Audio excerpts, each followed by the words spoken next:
मित्र हो, आज आपण आलो आहे सोलापूर कृषी उत्पन्न बाजार समिती।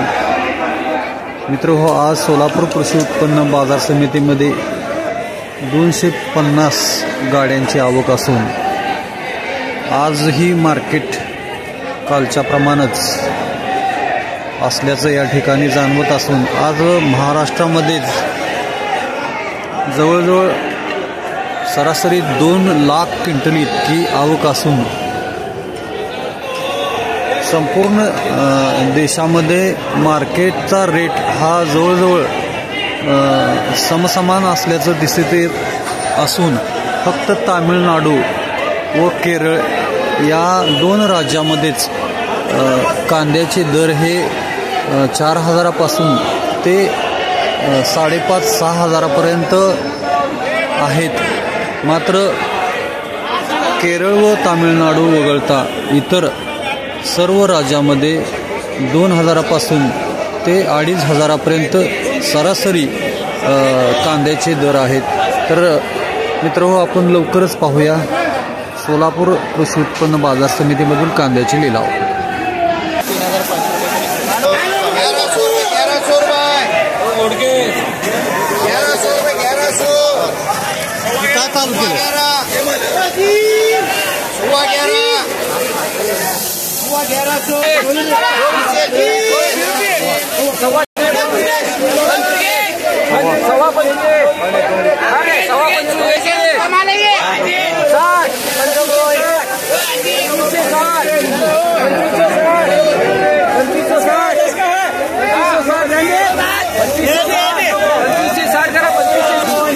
₹2560 25.6 वजन कमाने भरे पहला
डबल 80 ये 7 शेरवा डबल 80 अब 1,011 12 13 14 15 साढ़े 15 16 साढ़े 16 17 शेरवा कृष्णा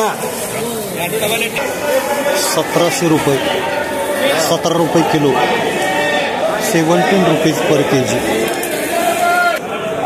29 रुपये किलो 29 रुपीज पर केजी 1550 1500 25 1550 75 1625 1650 75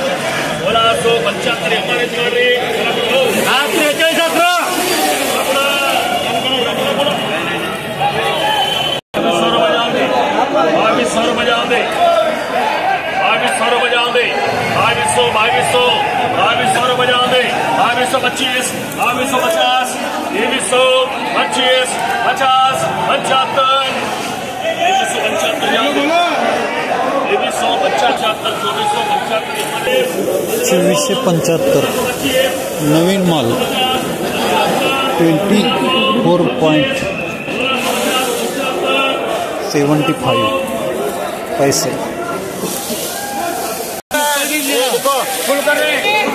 30 रुपये किलो 30 रुपीज पर केजी 25 शेरवाय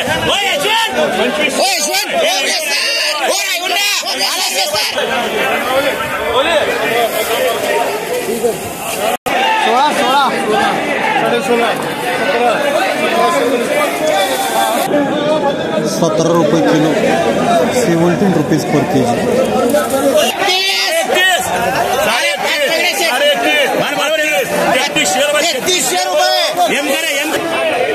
33 रुपये किलो, 33 रुपीज पर kg.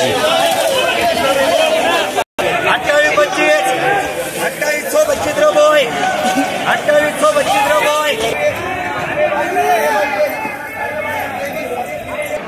नमस्कार शेतकरी राजे.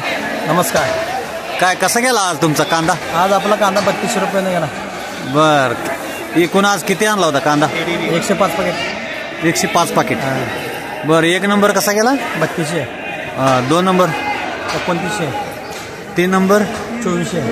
2400. अजून चौथा नंबर केला होता चौथा केलता ना. 2000. चौथा कसा गेला? 1900. बर, आणि पाचवा पण केलाय का? नाही. म्हणजे एकूण 4 प्रकारच्या निवडी केले ते. बर, म्हणजे या निवड करण्याचा काय नेमका फायदा होतोय? निवड व्यवस्थित केल्यामुळे आपल्याला दर चांगला मिळतो. म्हणजे एकसारखी निवड केली म्हणजे त्यामुळं दर चांगला भेटतोय. बरं, आपला वाण कुठला आहे? Panchganga export super. तुमच्या कांद्याला जो कलर आलेला आहे एकदम म्हणजे एक वेगळा पिंक कलर आलेला आहे, म्हणजे एकदम लाल पण नाही, असं पिंक, असा गुलाबी, पिंक गुलाबी. काय त्याच्यासाठी काय करावं लागते का? त्यासाठी शेतकरी मित्रांना सांगतो की लास्टच्या फवारणी एक फवारणी घ्यावी. त्या फवारणीमध्ये लिओसिन 1 मिली, बॉविस्टिन 2 ग्रॅम, 0050 5 ग्रॅम आणि बोरान, विशेष बोरान वापरावं लागेल त्या 2 ग्रॅम. त्यामुळे पत्तीला हे होऊन कांद्याला व्यवस्थित कलर येतो. म्हणजे ही जी फवारणी आहे कलरसाठी फुगवान कलर हे कधी केली पाहिजे? 80 दिवशी. 80 म्हणजे कांदा काढणीला आल्यानंतर, म्हणजे काढणीपूर्व एक 10 दिवस अगोदर केला तर त्याला म्हणजे कलर वगैरे चांगला येते, कलर येते. बर, तुम्ही एकूण किती एकर कांदा केलाय? 5 एकर कांदा. 5 एकर कांदा. बरं, एक विसरलं, तुमचं नाव काय म्हणलं? माझं नाव गुरुसिद्धप्पा महालिंग पटणे, राहणार बोरामणी, तालुका दक्षिण सोलापूर, जिल्हा सोलापूर. बरं, यावर्षी एकूण 4 एकर कांदा केला. 4 एकर. बरं, ॲव्हरेज काय पडलं यावर्षी? ॲव्हरेज बघा 200 पिशव्या पडलाय, 10 टन एकरी, 10 टन. बरं. मग आज जी कांद्याची खेप आणली ही शेवटची आहे का कसं? नाही, तिसरी खेप आहे. तिसरी खेप आहे. बरं, यावर्षी दर भेटला का तुम्हाला बऱ्यापैकी? भेटला. बरं, अजून किती कांदा शिल्लक आहे? अजून 2.5 एकर कांदा शिल्लक आहे. आता 1.5 एकरचा आणला, 1.5 एकरमध्ये 300 पिशव्या निघाले. 1.5 एकरामध्ये 300 पिशव्या. म्हणजे सर्वसाधारण आता किती म्हणजे पैसे झाले तुमचे? पैसेच का भेटले नाही, सर्वसाधारण 3-4 लाखापर्यंत गेले असेल. आजच्या पट्टीचे? आजची पट्टी काय केलं नाही, कालच्या पट्टीपर्यंत 3 लाख काय तर होते. कालच्या पट्टीपर्यंत म्हणजे 1.5 एकरात 3 लाख रुपये झाले आजपर्यंत. अजून आजची पट्टी वेगळी आहे. पट्टी 1.5 एकरातलीच आहे. 1.5 एकरातलीच आहे. आणि उद्या आणखी 2.5 एकर कांदा शिल्लक आहे.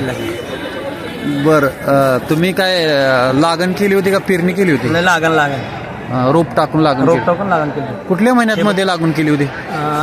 ऑक्टोबर पहिल्या आठवड्यात. ऑक्टोबरच्या पहिल्या आठवड्यात. बरं, तुमच्या भागामध्ये अजून कांदा काढायचा बाकी शिल्लक किती आहे? संपत आलेला आहे कांदा. आमच्या भागातील कांदा संपत आलेला आहे. कांद्याचा हंगाम संपत आलेला आहे. हंगाम संपत आलेला आहे. पण तुम्ही जो आज कांदा आणलेला आहे तो जवळजवळ पूर्ण वाळलेला आणलाय का? कापून 8 दिवस पातेखाली झाकून ठेवला होता. त्यामुळे त्या औषधाच्या परिणामामुळे ते झाकून ठेवल्यामुळे त्या कांद्याला आपल्याला तेवढा आकर्षक कलर आलेला आहे. म्हणजे कांदा काढल्यानंतर त्याला पातीनं झाकायचं? त्याच्याच पातीनं 5-6 दिवस झाकून ठेवायचं पातेखाली. 5-6 दिवस झाकायचं म्हणजे वाळवल्यानंतर संध्याकाळी ज्या वेळेला आपण दुसऱ्या दिवशी पात टाकून यायचं त्याच्यावर. कापल्यानंतर त्याच्यावर पात टाकून घ्यायचं. त्याच्यामुळे कलर चढतो का? तर बघा शेतकरी बंधूंनो, बहुतांश शेतकरी हा प्रयोग करतातच, पण ज्यांनी कोणी केला नाही त्या शेतकऱ्यांनी आवर्जून करावं. कलरसाठी शेतकरी मित्राचे पैसे होतील. बरं, तुम्ही ज्या वेळेला लागण केली त्यानंतर खुरपणी केली का तणनाशक मारलंय? 1 तणनाशक मारलं 20व्या दिवशी आणि 1.5 महिन्याने खुरपणी केली. म्हणजे जवळजवळ म्हणजे 2 खुरपणी केले. कांद्याचा तुमचा एकरी खर्च काय आहे? एकरी खर्च बघा, लावगण कापण एकरी 50,000 खर्च होतो. 50,000 खर्च.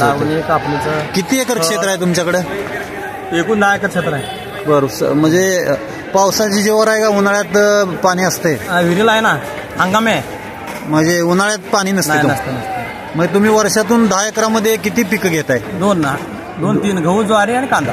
हा, म्हणजे कांद्याचं एकच पीक घेता का कसं? म्हणजे नाही, आता एकच अगोदर उडीद पेरून कांदा केला. म्हणजे उडीद घेतले त्या रानामध्ये? त्या रानामध्ये उडीद घेऊन, उडीद झाल्यानंतर ऑक्टोबर महिन्यात कांद्याचं लावण केली. हा, म्हणजे जवळजवळ 2 पिकं तुम्ही 4-4 महिन्याची 2 घेताय. म्हणजे तुम्हाला 10 एकरामधून दरवर्षी सर्वसाधारण किती उत्पन्न मिळतं? आता ते उत्पन्न याच्यावर असतं बाजारभावानुसार. नाही, कमीत कमी एकरात कमीत कमी 10 एकरात बघा आम्हाला बाजार लागला तर असं ह्या वर्षी जास्त झालं असं 3-4 लाखात तर उत्पन्न होतं. 3 लाखात उत्पन्न होतं. गेल्या वर्षी कांदा केला होता पण पावसानं नुकसान झालं गेल्या वर्षी. गेल्या वर्षी काय तुम्हाला पैसे झाले नाहीत? झाले नाहीत. मुद्दल तर तेवढंच मुद्दल निघालं? मुद्दलच निघालं गेल्या वर्षी. बरं, कांद्याला नेमकी कुठली खतं टाकली पाहिजेत आणि ती खताची मात्रा नेमकी कधी केली पाहिजे? बघा, लागवड केल्यानंतर 15 ते 20 दिवसात महाधनचं 24-24 खत टाकलेलं आपण. आणि नंतर 30-35 दिवसाला 9-24-24. ती 15 दिवसाला 24-24 आणि 35 दिवसाला 9-24-24 हे दोन्ही खतं टाकले. वरखत 2च डोस दिले. एकरी किती? एकरी 24-24 एक बॅग आणि ते 2 बॅग टाकले. 2 बॅग. बरं, बियाणं तुम्ही विकत घेतले का घरी तयार केलं? विकत घेतलं. बरं, एकरी किती बियाणं? आपल्याला उन्हाळ्याला पाणी नाही म्हणून आपण विकतच घेतो वर्षाला. हा, पावसाळी म्हणजे ऑक्टोबरमध्ये लागण केली, तुम्हाला एकरी किती बियाणं लागलं? एकरी वर्षाला आम्हाला 1.5-2 एकर 2 किलोमध्ये होतंय. पण या वर्षी पाऊस जास्त झाल्यामुळं रोप नुकसान झालं, विकत घेऊन लावले ह्या वर्षाने का रोप. बरं, म्हणजे विकत घ्यायची वेळ आली यावर्षी.